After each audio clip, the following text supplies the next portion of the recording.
2024 সালের 15 জুলাই যখন এই যে হত্যা শুরু হলো, পুলিশ হত্যা, মানুষ হত্যা, ছাত্র হত্যা, মেট্রো রেলে আগুন, বিভিন্ন প্রতিষ্ঠানে আগুন, আমি নিজেই এই ছাত্র হত্যা যখন মাত্র 6 জন মানুষ মারা গেছে, তার মধ্যে ছাত্র ছিল কয়েকজন, তখন আমি জুডিশিয়াল এনকোয়ারি কমিটি করে দিয়েছিলাম এবং জাতিসংঘকে আহ্বান করেছিলাম যে তদন্ত করা হোক। আমি যদি নিজেই হত্যা করব, তাহলে আমি কেন জুডিশিয়াল এনকোয়ারি কমিশন করে দেবো? কিন্তু আমি সেটা করেছিলাম কারণ আমি জানতে চাই যে এই হত্যাকাণ্ড কীভাবে হলো, কারা সংগঠিত করলো, এবং যে বুলেট দিয়ে হত্যা হয়েছে সেই বুলেট তো আমাদের পুলিশ ব্যবহার করে না। অথচ মিথ্যা মামলা শুধু না, আন্তর্জাতিক পর্যায়ে পর্যন্ত বদনাম দেওয়া, অ্যামনেস্টি ইন্টারন্যাশনাল এবং জাতিসংঘ যে রিপোর্ট দিয়েছে বা তারা আবার বিচার চেয়েছে, আমি অ্যামনেস্টি ইন্টারন্যাশনালকে ডাকবো এবং জাতিসংঘকে বলবো যে তারা আগে যতগুলি হত্যাকাণ্ড হয়েছে প্রত্যেকটা হত্যাকাণ্ডের তদন্ত তাদের করতে হবে। ইউনুস যেমন মেটিকুলাসলি ডিজাইন করে ওই চক্রান্ত করেছে, এদেরকে আমি বলবো মেটিকুলাসলি এইসব তদন্তগুলি যেন তারা করে। প্রত্যেকটা কবর থেকে ওই আবু সাইদ থেকে শুরু করে প্রতিটি ছাত্রের লাশ তুলে ফরেন্সিক করে কিভাবে তারা মারা গেছে তার সঠিক তথ্য খুঁজে বের করতে হবে, সঠিক তদন্ত করতে হবে। এটা আমারই দাবি যে তদন্ত করে তারপরে তারা দেখুক যে এই হত্যাকাণ্ডগুলি কে ঘটিয়েছে।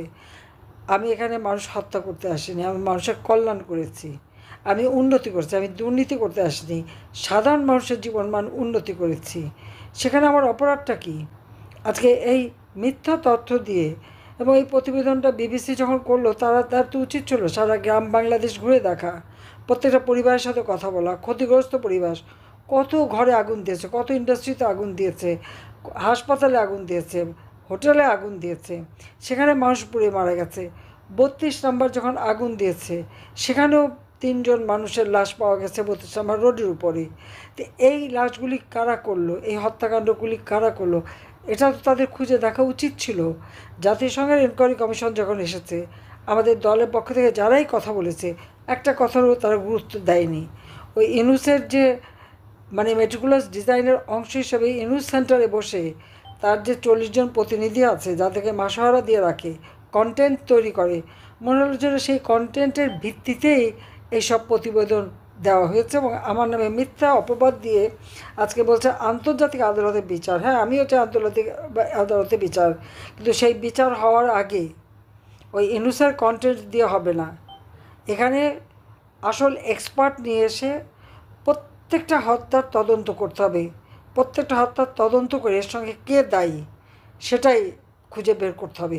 আর এটা যদি তারা খোঁজে, অবশ্যই আমি জানি, শতভাগ আমার বিশ্বাস যে ইউনুস যেই হত্যাকাণ্ডগুলি ঘটিয়েছে এতে কোনো সন্দেহ নাই। তার কাজ হচ্ছে উদরপিণ্ডি বুদর গাড়ি দেওয়া। যারা হত্যা করেছে, অগ্নিসন্ত্রাস করেছে, তাদেরকে দিয়েছে দায় মুক্তি, আর মামলা দিয়েছে আমাদের বিরুদ্ধে, আওয়ামী লীগের নেতাকর্মীদের বিরুদ্ধে। কাজে এই জিনিসটাই তাদের খুঁজে বের করতে হবে। দায় মুক্তি কেন দিল, কী কারণে? দায় মুক্তি তো এই জন্যই দিয়েছে যে যেহেতু তারা দায়ী, যেহেতু তারা এই সমস্ত অপকর্ম করেছে, যারা এই ইউনুসের প্ররোচনায় যে সময় তার যে মাস্টার মাইন্ড এবং চালারা, তারা তাদেরকে যা বুঝিয়েছে সেটা বিভ্রান্ত হয়েছিল। আজকে তারা সেই বিষয়টা বুঝতে পেরেছে, অনুশোচনা হচ্ছে, ক্ষমা চাচ্ছে। আমি তো ক্ষমা করে দিয়েছি, আমার তো কারোর বিরুদ্ধে কোনো অভিযোগ নেই। কিন্তু আজকে আমরা আমাদের আওয়ামী লীগের অগণিত নেতাকর্মী, মুক্তিযোদ্ধা, তাদেরকে অপমান করা, তাদেরকে হয়রানি করা, মিথ্যা মামলা দেওয়া, এবং আমাদের তো ঘর বাড়ি কিছু নেই। আমার তো ঢাকা শহরে কোনো বাড়িঘরই নেই। জয়পুতুলের বাবার বাড়ি সুধা সদন, সেটাকে আগুন দিয়ে পুড়িয়েছে, লুটপাট করেছে, কিচ্ছু নেই আমাদের, সব লুট করে নিয়ে গেছে, এক কাপড়ে বের হয়ে আসতে হয়েছে। তো সেই ক্ষেত্রে আমি বলবো যে তদন্ত যদি করতে হয়, আমাদের বিরুদ্ধে মামলা করেছে, সে যদি মামলা চালাতে হয়, তাহলে আগে এই তদন্ত করে দেখতে হবে যে কারা এই হত্যার সঙ্গে দায়ী। আমিও এটা চাই, কারণ হত্যা করা আমাদের কাজ ছিল না। তাহলে তো যখন থেকে তারা ছাত্র আন্দোলনে নেমেছে তখনই তাদের উপরে হামলা করে তাদেরকে তুলে দেওয়া যেত, যেটা ডক্টর ইউনূস এখন করে। ছাত্ররা আন্দোলন করেছে, আন্দোলন নামার সাথে সাথে তাদেরকে গুলি করা, সাউন্ড গ্রেনেড, গরম পানি মারা। প্রাইমারি শিক্ষক ছোট বাচ্চা কোলে তার উপরে গরম পানি মেরেছে। মাদ্রাসার শিক্ষক আন্দোলন করতে গেছে, তাদের হামলা করেছে। গার্মেন্টস শ্রমিকরা আন্দোলন করেছে, সেখানে গুলি করে 2জন শ্রমিক হত্যা করেছে। শ্রমিকদের একটা ইন্ডাস্ট্রি বন্ধ করে দিয়েছে, শ্রমিকদের পেটে লাথি মেরেছে, তারা আজকে কাজ পায় না।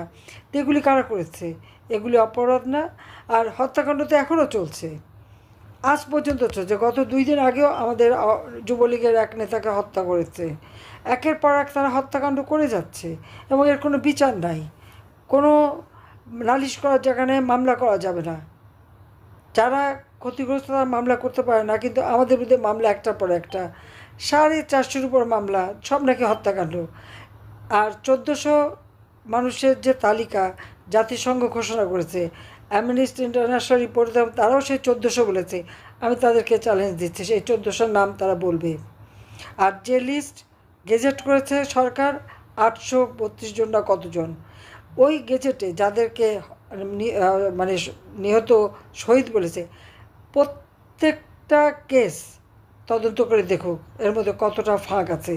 কেউ হয়তো হার্ট ফেল করে মারা গেছে, কেউ অ্যাক্সিডেন্টে মারা গেছে, কেউ লুট করতে যেয়ে মারা গেছে, কেউ আগুন দিতে যেয়ে মারা গেছে, বা যারা অগ্নি সন্ত্রাস করেছে সেখানে ঢুকে লুট করতে যেয়ে মারা গেছে, সবাই নাকি শহীদ হয়ে গেছে।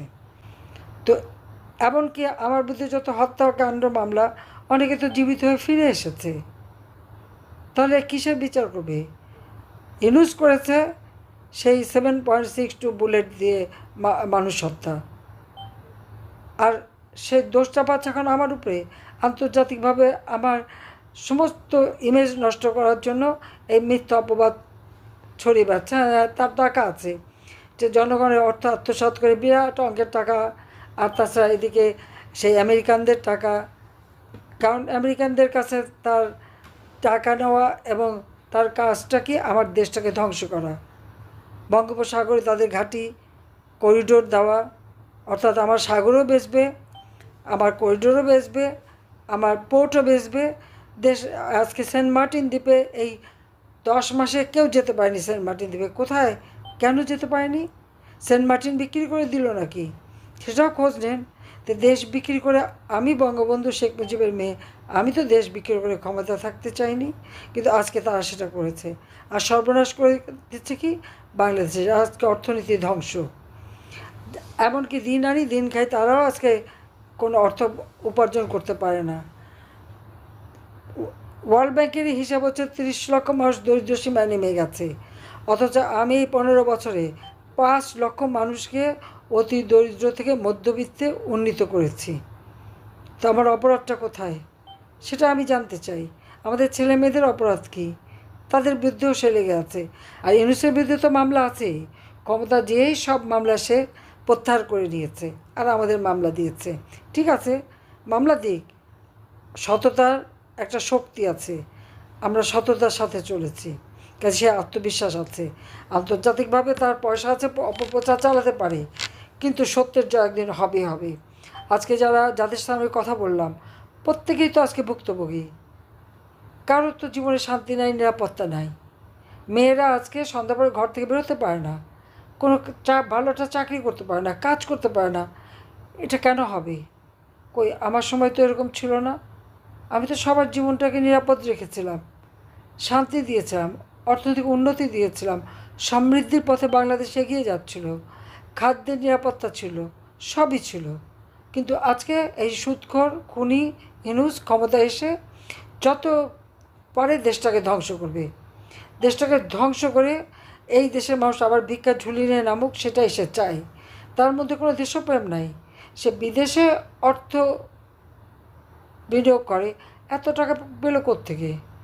আর তার সাথে তার এখন সমন্বয়কারী আর সেই নতুন দল একটা তৈরি করেছে। জনগণের সমস্ত অধিকার আজকে কক্ষিগত। সাংবাদিকরা যা দেখে লিখতে পারবে না, তাদেরকে হত্যা করা, সংখ্যালঘুদের উপরে চরম নির্যাতন, আইনজীবীদের উপরে নির্যাতন। এমন কোনো শ্রেণী পেশার মানুষ না আজকে নির্যাতনের শিকার না হচ্ছে। আর নিজের এদিকে হাজার হাজার কোটি টাকা বানাচ্ছে, আর শত কোটি হয়ে এখন হাজার কোটি টাকা কামানোর চেষ্টা, আর এদিকে আমার দেশের মানুষ কষ্ট পাচ্ছে। আমার কষ্টটা দুঃখটা সেখানেই।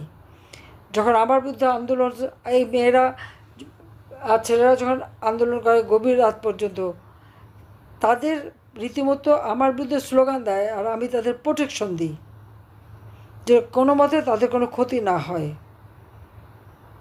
আমি তো তাদের বিরুদ্ধে কোনো ব্যবস্থা নেইনি। যখন তারা পুলিশের উপরে আক্রমণ করে, সাধারণ মানুষের উপরে আক্রমণ করে, পুলিশকে কারো অর্ডার দিতে হয় না। তো সিআরপিসিতে নির্দেশ করা আছে কখন কোন অবস্থায় কী পদক্ষেপ তারা নেবে, এটা তো তাদের নির্দেশিকা রয়ে গেছে। নিজের যান বাঁচাতে সবাইকেই রুখে দাঁড়াতে হয়, এটাই নিয়ম। তো তারা যেটা করেছে, আজকে পুলিশ মেরে মেরে আগুন দিয়ে পুড়িয়ে ঝুলিয়ে যারা রেখেছে, পুলিশ তাদের নিজেদের জীবন বাঁচাবে না। আজকে র্যাবের সদস্যকে হত্যা করেছে, পুলিশ হত্যা করেছে, আনসার হত্যা করেছে, সেনাবাহিনীর অফিসার, বিমান বাহিনীর অফিসারদের আক্রমণ করেছে। তো তারা সেখানে কি করে বসে? সেখানে কি কারো কেউ যদি আক্রান্ত হয়, সে তো আর প্রোটেকশনের জন্য যা খুশি করতে পারে, সেখানে কি কারো অর্ডার লাগে? আর ইনুস যে ক্ষমতা আসার জন্য এতগুলি মানুষের জীবন নিল, আমার আওয়ামী লীগেরই তো 1,000-এর উপর কর্মী পরিবার সহ তাদেরকে হত্যা করেছে, 10,000-এর মতো নেতাকর্মী আহত, প্রায় 5 লক্ষ মামলা, না হলে 30-40 লাখ মানুষ আজকে মামলার আসামি। আমার আওয়ামী লীগের কোনো নেতাকর্মী বাদ নাই। আর প্রত্যেকের ঘর বাড়ি, ব্যবসা প্রতিষ্ঠান, দোকানপাট, পুকুরের মাছ থেকে শুরু করে তার মাছের খামার, মুরগির খামার, কারো কিছু নাই। না হলে 1 কোটি প্রতিষ্ঠানকে আগুন দিয়ে পুড়িয়েছে। এগুলি অপরাধ না? তো অ্যামনেস্টি ইন্টারন্যাশনাল বা জাতিসংঘে সেগুলি দেখলো না কেন? সেই তদন্তটা করলো না কেন? তাদের কাছে সেটাই আমি জবাব চাই। আমার বিরুদ্ধে মামলা করবে, কিন্তু এই জবাবগুলি আমি আগে চাই, যে তার এই জবাবটা দিতে হবে। আর প্রত্যেকটা হত্যাকাণ্ডের তদন্ত করেই তখন বিচার করবে। ওই ইউনূসের ওই তৈরি করা কন্টেন্টের উপরে নির্ভর করে প্রতিবেদন দিয়ে এই কোনো বিচার হবে না। বিচার করতে হলে এ পর্যন্ত বাংলাদেশের যতগুলি হত্যাকাণ্ড ঘটেছে, প্রতিটি হত্যাকাণ্ডের বিচার তাদেরকে করতে হবে। অ্যামনেস্টিকেও করতে হবে, আর ওই আইসিটি তাদেরকেও করতে হবে, তারপরে বিচার। আর বাংলাদেশের আইসিটি তো অবৈধভাবে গঠন করা, তারা ইচ্ছা মতো একটা রায় দেয়। আমাদের কোনো আইনজীবী তো দাঁড়াতে পারে না, তাদের মন মতো আইনজীবী দাঁড় করিয়ে দেয়। এটা কোন ধরনের বিচার হয়? এটা তো প্রহসন করা। তো এই প্রহসন চলছে বাংলাদেশে। একটা মানুষ স্বজন হারা, কেউ বাবা হারায়, কেউ ছেলে হারায়, কিন্তু মামলা করতে পারবে না। কেন মামলা করতে পারবে না? আজকে বাংলাদেশে ন্যায় বিচার নাই, মানুষের পেটে খাবার নাই, সমস্ত জিনিসের দাম বেড়ে গেছে, মানুষের আয় রোজগার নাই, মানুষ চিকিৎসা নিতে পারে না, ভালো ভালো ডাক্তার সার্জেন চাকরি থেকে বের করে দিচ্ছে, সরকারি অফিসারদের চাকরি থেকে বের করে দিচ্ছে, পুলিশ বাহিনীকে তো ধ্বংস করছে, সেনাবাহিনীর অবস্থাও একই অবস্থা। সব দেশটাকে নিয়ে একটা ছেলে খেলা শুরু করে দিয়েছে। এভাবে ছেলে খেলা চলতে দেওয়া যায় না। আমি সবাইকে একটু বলবো যে এর বিরুদ্ধে সকলকেই সোচ্চার হতে হবে, প্রতিবাদ করতে হবে। এবং ছাত্রছাত্রীদের বলবো, আজকে প্রায় 5 লক্ষ ছাত্রছাত্রী লেখাপড়া করতে পারেনি, পরীক্ষা দিতে পারে না। কিছু আর্থিক কারণে, কিছু এই সন্ত্রাসের কারণে পরীক্ষা দিতে গেলে তাদের মারধর করে। কি আওয়ামী লীগের অপরাধটা কি? আওয়ামী লীগই তো দেশ স্বাধীন করে দিয়েছে। আমার বাবা দেশ স্বাধীন করেছে, আমি দেশের উন্নতি করেছি, অধিকার আমাদের আছে। সারা জীবন আমরা কষ্ট করেছি। আমি নিজেই তো প্রায় 5-6 বার জেল খেটেছি, কতবার আমাকে হত্যার চেষ্টা করা হয়েছে। আল্লাহ তো কোনো না কোনোভাবে আমাকে বাঁচিয়ে রেখেছেন। তো ঠিক আছে, আমি দেখব। আমি জনগণের উপরে বিশ্বাস করি, আল্লাহর উপরে বিশ্বাস করি, কারণ জনগণই আমার শক্তি। আমি আছি দেশের মানুষের পাশে। আজকে যে বিভিন্ন শ্রেণী পেশা সকলকে, যারা আপনারা তো কষ্টে আছেন, ধৈর্য ধরেন, আমি আছি আপনাদের পাশে, আমি থাকবো। ইনশাল্লাহ বাংলাদেশকে আবার আমরা শান্তির দেশ হিসেবে গড়ে তুলব। আবার এই সমস্ত সন্ত্রাসী, জঙ্গি, ইউনূস, দুর্নীতিবাজ, ফ্যাসিবাদ এর হাত থেকে দেশকে আমরা রক্ষা করব ইনশাল্লাহ। সবাইকে ধন্যবাদ। খোদা হাফেজ। জয় বাংলা, জয় বঙ্গবন্ধু। বাংলাদেশ চিরজীবী হোক।